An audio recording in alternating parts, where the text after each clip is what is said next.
Alright, so let's just get this out of the way. I'm an artist, or at the very least trying to be, and I also have a shit ton of OCs. I have been attempting to draw properly since 2008, and only gotten better around 2014, 2015. So to say that improvements being slow is quite a bit of an understatement. However, despite all of that, I kinda delved into creative outlets. They have their rough beginnings, and some of which I have not set my toes in a long time. But they're all outlets that I've dove into at least once. So that is what we are going to talk about today. I will warn you, some sections are longer than others because with those, I have a lot to say on those matters.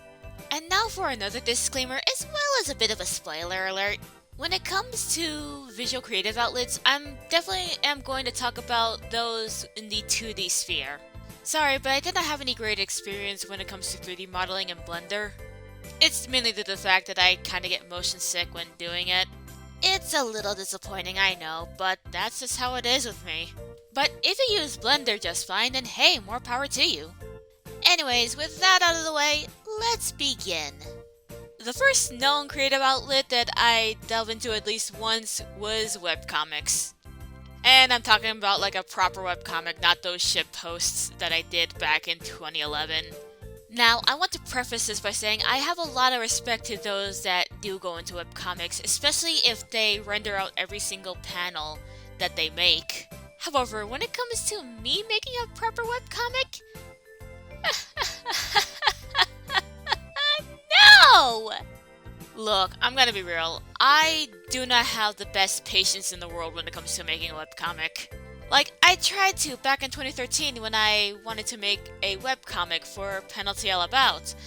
But given some mistakes I made, as well as poor planning, as well as uploading the shit to DeviantArt, and dealing with the computer crash, that basically killed off my motivation.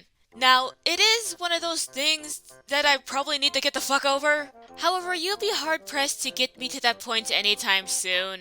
That said, if I were to go back to making a webcomic, it would probably be in one of those 4-coma or 4-panel comics because, when it comes to proper paneling, my fight or flight response kicks in.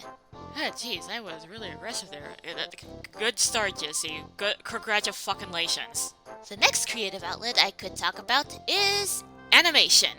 Now, this will be involved with my next point, but it is another thing that I have become a little bit self-cautious over the years, at least when it comes to doing it myself.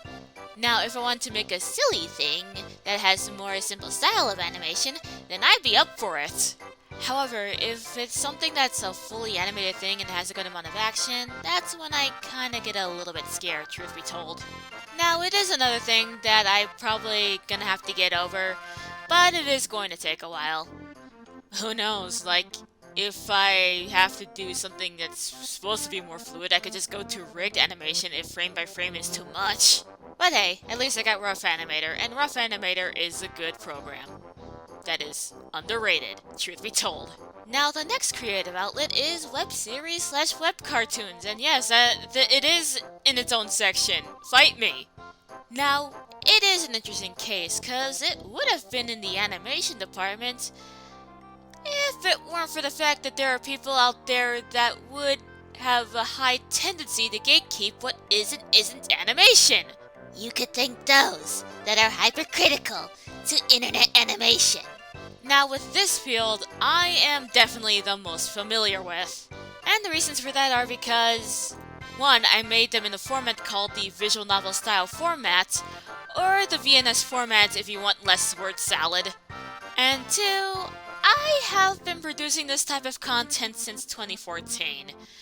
While things have slowed down due to the greater part of 2020, I am getting back on my feet. Though, I should take things a little bit slowly before I go through a second burnout. For those that already know me, you probably know that I use the term fanime to describe the shit I make. But outside of that, I like to refer to them as web series or web cartoons. Not too sure if I should use the term indie anime as well. Now, I will say this, there are very few people that make this type of web series in the type of format that I do, and stuck with this format, mind you. Because outside of that, most people would make their web series animated, keyframed, or motion comic-esque. I don't know how to describe this last part. Hell, I was kinda thinking of going for the keyframe style for Jades and Roses, but yeah, we might have to get to that in the future section. Next one! Games! Like if you were to create games, I hope I actually perform this well. Now, here is the thing with my bitch ass. I have zero patience when it comes to learning how to code. Most I've done is just trying to use RenPy. And even then, sometimes I'm not even patient to deal with that. Yeah, you can see why I turned to making a lot of VN-style series back when I was still active, because I just find video editing to be a bit more homely. Like, kudos to anyone that is willing to make games on something like Unity or Unreal Engine and just do the coding there. With that said, I would like to learn RPG Maker though, as it is way more beginner friendly than even RenPy. Maybe after my break, after working on 3 of my active projects. Though, here's a little bit of a fun story for y'all. Back on my old crappy netbook, I did try to use Game Maker Studio, the first one, to create a game. For those that remember me during the earlier days of the Jissy lore, you may or may not remember this one title called QQ on Advance. And boy howdy, on Advance is a bit of an understatement. Some sprites were recolors, though according to this source, it seems intentional. But yeah, while there's that, there's also some sprites that are made on MS Paint. Rather poorly, might I add. Not to mention, from what I recall, the collision sucked ass. That said, I think I shouldn't be too mad at myself about this. I was like, what, 14? 15? As well as having a mindset of an 8-year-old at the time. Yeah, as critical as I can be at QQ Unadvanced, as well as acknowledging the fact that I had some friends that would probably make better games even around the time when they were still in high school, I could only get angry so much to a point where I just end up sighing in relief to realize that, hey, it's really no point in getting angry at. To be honest, I'm kinda glad I never released this to the public or finished it, because Lord knows how much I would get clowned on if I did. However, there are 2 videos on this game on my YouTube channel, although, given my age around that point, and the mindset I was in, you could bet that those videos are hella scuffed. So unless you don't mind 15-year-old Jesse unintentionally talking like an 8-year-old in one of them, I suggest you save yourself the trouble and just watch them muted while having your own background music. But yeah, that's the story of how much I try to make a game on a crappy netbook. And I wonder why it died within a year. Next up is web novels. Oh boy! Haha! Now this is a field that I have been in during my high school years, so I have a lot to say about this creative outlet. This all just kinda stemmed from me wanting to write stories, but getting burnt out from writing fanfiction. And what better way of doing that is to make a web novel for your OCs that have no connection to fandoms back in 2011. As some of you can already guess, the first story that I properly wrote that is my web novel is Penalty All About, which was later adapted into a VN-style web series years later, but you know, semantics. I will say this was 2011 though, so you could imagine that there will be a shit ton of grammar mistakes, more so than my current content, mind you. Not to mention, when I initially wrote Penalty All About, I was writing as I went along, which does explain some of the weird shit that happened in both the original web novel and the web series. However, if there's one thing that it did taught me is that it's much more relieving to write stories for your own OCs rather than writing for characters from your favorite anime or video game. A bit of an unfriendly reminder, but during that point, I was looking at an environment where some people would look down at the type of fanfiction I used to write. Yes, one could make the argument that the environment was hella toxic, but I didn't know that. I was 15 or 16 when I saw that. That said, when I tried to go back to this format, it wasn't nearly as successful as Pen I'll Tell About was, at least for me. I think one egregious thing is my method of trying to describe the characters and how they look, which is both over-describing and under-describing at the same time. They have become no fun to write and are certainly no fun to read either. And it can also lead to some misunderstandings too, since I recall one person I was friends with at the time thought that Moxan looked like Rika Furude from Higurashi. And while it is hilarious now looking back, I cannot really blame the guy because, again, the descriptions are a little janked, to put it nicely. So, if I were to go back to this format, it would definitely have illustrations that would save the trouble of dealing with that. Whether I make the illustrations myself or commission another artist to do them really depends on the situations of my income. But yeah, that is it for web novels. I think I spent a good amount of time talking about that. On to the next section. Music. So the funny thing about this one is that I did had interest in making music even before I met some cool peeps that know how to make music. However, before then, the way I made music before the years of LMMS were awful. If you want to learn more about that, you could check out my music making history video.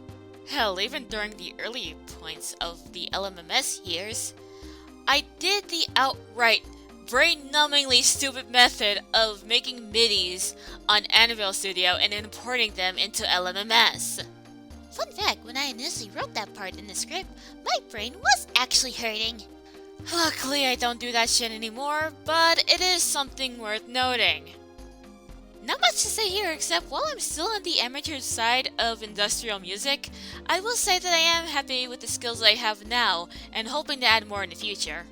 Again, I talk more about this in my music making history video. Next, and possibly final section, audio dramas / audiobooks.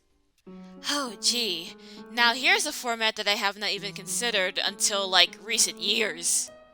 And yet, here we are. And yes, I lump both audiobooks and audio dramas on the same boat since they kinda perform the similar type of auditorial storytelling.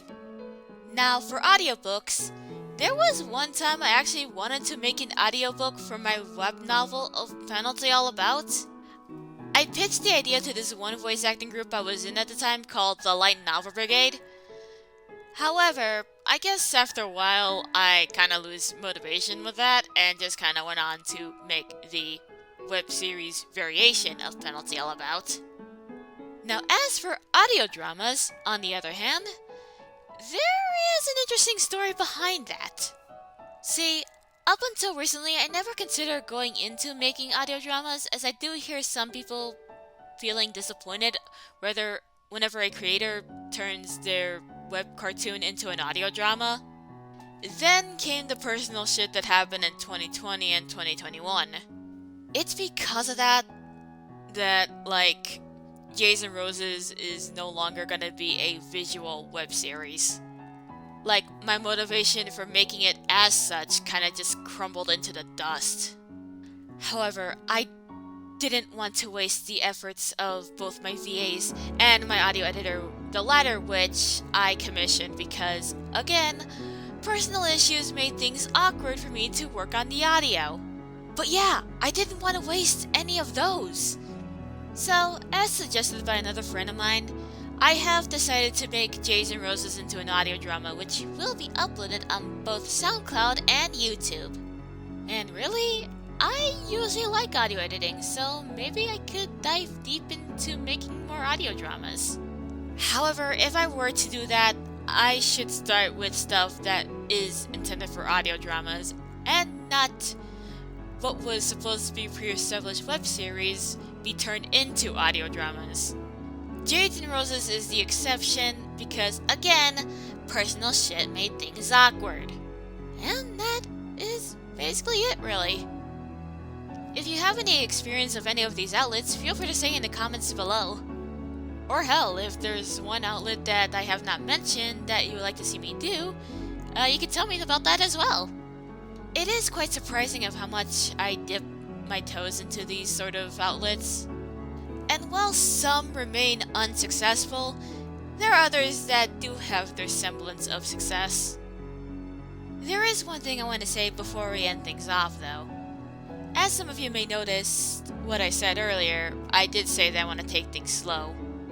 Well, when I mean taking things slow, I mean focus on one project at a time. Like, as much as I want to work on all three of Jades and Roses, Penalty X, and Maruka's Adventures all at the same time, I cannot really do that. Because if I did, I would probably end up going through a second burnout in the middle of it.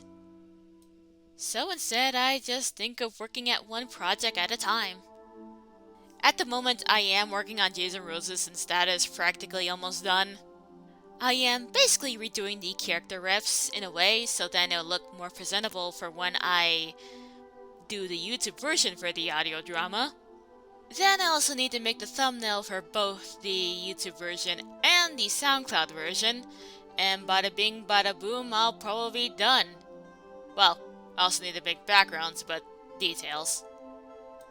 But yeah, after Jades and Roses, I would like to work on Maruka's Adventures. And after that, it is Penalty X, my peeps. Hopefully when it comes to each project, I would get finished with each of them within a month, but who knows. Anyways, I've been going on for quite a while, so I think I should end things off here. This is Chibi Jesse of YouTube signing out. Goodbye!